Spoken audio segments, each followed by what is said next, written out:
Fala pessoal, bem-vindos a mais uma dica rápida. Meu nome é Lucas Vieira e no vídeo de hoje eu vou te mostrar 3 dicas para quem trabalha com tabelas grandes, com várias informações, tá certo? Então olha só, é bastante comum, ou você já deve ter visto tabelas e trabalhado com tabelas que você tem aí várias colunas, né? Bastante colunas, nesse exemplo aqui eu estou indo até a coluna AU, por exemplo, é só um cenário hipotético, e sei lá, 130 mil linhas, quase, ok? É uma tabela grande, relativamente grande.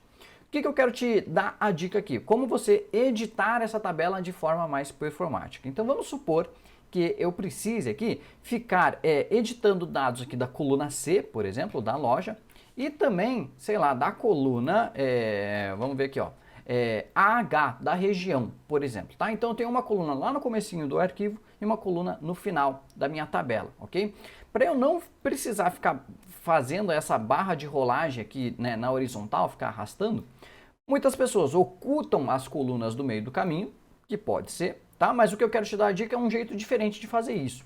Eu quero te ensinar a colocar em duas janelas. Então, se você vier aqui no menu Exibir, você tem essa opção aqui, ó, de nova janela. O que o Excel vai fazer quando você clica aqui? Clica aqui, nova janela.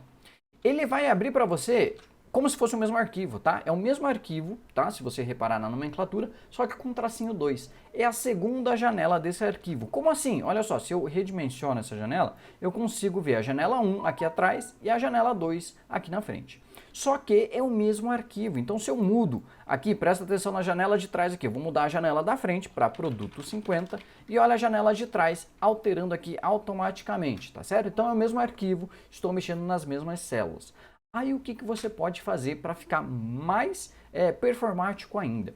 Quando você abre uma nova janela, ele habilita esse botãozinho aqui, ó, exibir lado a lado. Você vai clicar nele, ok? Clicar nele. E quando você clica em exibir lado a lado, ele dá uma bagunçada na tela, ele já ativa para você essa barra de rolagem sincronizada, que às vezes é bom, às vezes é ruim. Para quando que é bom? Quando você já tem a sua seleção na coluna que você quer editar. Então olha só, eu vou desabilitar por enquanto. E essa telinha aqui, essa primeira tela, eu vou deixar aqui no comecinho da tabela, tá bom? E a segunda tela que ele colocou aqui para mim do ladinho, eu vou deixar lá no final, a minha seleção lá no final. Na coluna, por exemplo, AG, que eu tinha falado, ou AH. E aí sim eu vou habilitar a rolagem sincronizada. Por quê? Agora, se eu rolo o mouse aqui para baixo, eu rolo os dois arquivos, na verdade as duas janelas, tá? É o mesmo arquivo, as duas janelas. Então agora eu só vou colocar a janelinha uma do lado da outra. Como que eu vou fazer isso? Clico e arrasto aqui, ó, bem para o cantinho do Windows, ele já vai fazer um para colocar na metade da tela e eu vou clicar na outra também. Então um arquivo eu vou ter aqui a parte da coluna aqui que eu quero lá no final, e o outro arquivo eu vou ter a coluna aqui no começo, e a barra de rolagem vertical também está sincronizada. Então olha só, eu posso mudar agora a linha 1 aqui para Alagoas 4, né? Estou chutando aqui. E ao mesmo tempo posso mudar a região aqui para Nordeste 2, Nordeste 2, ok? Eu estou mexendo no mesmo arquivo. Como que eu sei disso? Se eu for aqui para o cantinho, né, e rolar, agora a barra de rolagem está sincronizada, então ele vai rolar tanto na primeira janela quanto na segunda, eu consigo identificar que ele foi para, cadê? Passei já, né? Nordeste 2, ok? Então essa é a primeira dica. Use aqui das janelas separadas para mexer em arquivos onde você tem uma tabela grande, você precisa ficar mexendo no começo e no final, ok? Primeira dica é essa. Aí você pode fechar, tá bom? Ele não vai pedir para salvar, só se você fechar as duas janelas ele pede para salvar. Segunda dica, que bastante gente conhece: congelar painéis. O que acontece? Muitas das vezes você precisa ficar rolando para baixo, e quando você não tem a sua tabela formatada como tabela aqui no Excel, né, no formato como tabela, é só um intervalo, o nome das colunas desaparecem aqui em cima. E além disso, às vezes você quer rolar para o lado, mas quer continuar vendo, por exemplo, a coluna A, a coluna B. Então o que você vai fazer? Você vai utilizar o recurso que está aqui também em exibir, que se chama congelar painéis. E o que acontece?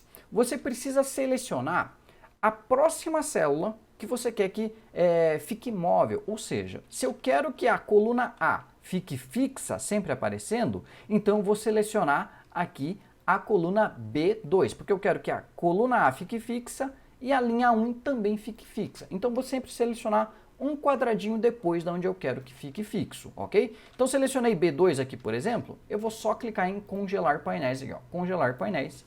E aí eu tenho a coluna A fixa, por mais que eu vá mais para esquerda, para a direita aqui, e por mais que eu vá para baixo, a linha 1 também está fixa, ok? Então isso ajuda bastante na visualização aí de tabelas grandes para você não se perder nos seus dados, ok? Segunda dica é essa, congelar painéis. Terceira dica. Ainda existem processos onde a gente precisa imprimir tabelas, imprimir como PDF, mandar por e-mail e assim por diante. Então olha só, se você tem uma tabela muito grande, nesse exemplo aqui eu tenho, por exemplo, quase 50 mil linhas e eu preciso imprimir isso como tabela. Não é muito, isso não é muito usual, tá certo? Mas o que acontece? Olha só, eu tenho aqui praticamente 1000 páginas de tabela, só que eu quero que em cada página eu coloque o título ali da minha tabela, para eu saber o que é cada coluna. Então, ao invés de eu ficar colocando em cada começo de página aqui o título, eu vou fazer o seguinte, eu vou pegar a primeira linha inteira, ó, seleciono a primeira linha inteira, vem aqui na barra de fórmulas e coloca a seguinte palavra, ou a seguinte expressão, títulos com T maiúsculo, tá bom? Sem acento, underline, de, underline, impressão sem acento, impressão. O que o Excel vai fazer? Enter, né? Então, toda a primeira linha agora, ele vai repetir na página de impressão. Dá um Ctrl P, olha só. Agora, todas as minhas páginas têm o cabeçalho, sem eu precisar fazer ação nenhuma ali na minha tabela. Ou seja, títulos de impressão, eu vou até escrever aqui para quem quiser copiar depois, ó, aqui ó, em Logic, é assim, títulos de impressão. Tem que ser desse jeitinho aqui, tá bom? Sem acento, com underline, com T maiúsculo, porque senão ele não pega. Importante lembrar, isso funciona essa palavra aqui para o Excel em português, tá bom? E aí, é claro, de acordo com o idioma, você tem que trocar a palavrinha-chave ali, tá certo? Então, para quem está utilizando o Excel em português, títulos de impressão. Se não, procura no idioma que você está utilizando. Assim, ele já vai repetir essa linha, essa área aqui para todas as páginas de impressão, tá certo? Pessoal, essas foram as 3 dicas que eu queria dar para vocês, para quem trabalha com tabelas muito grandes, tá certo? Lembra que toda terça-feira às 8 a gente tem vídeo novo aqui no canal, toda quarta-feira às 8 a gente tem aula ao vivo, então se inscreve no canal, ativa o sininho para receber as notificações, tá certo? Compartilhe esse conteúdo com mais pessoas que trabalham com Excel, com pessoas aí do trabalho, com amigos e familiares e assim por diante. Eu vejo vocês na próxima aula. Um forte abraço e até mais. Tchau, tchau!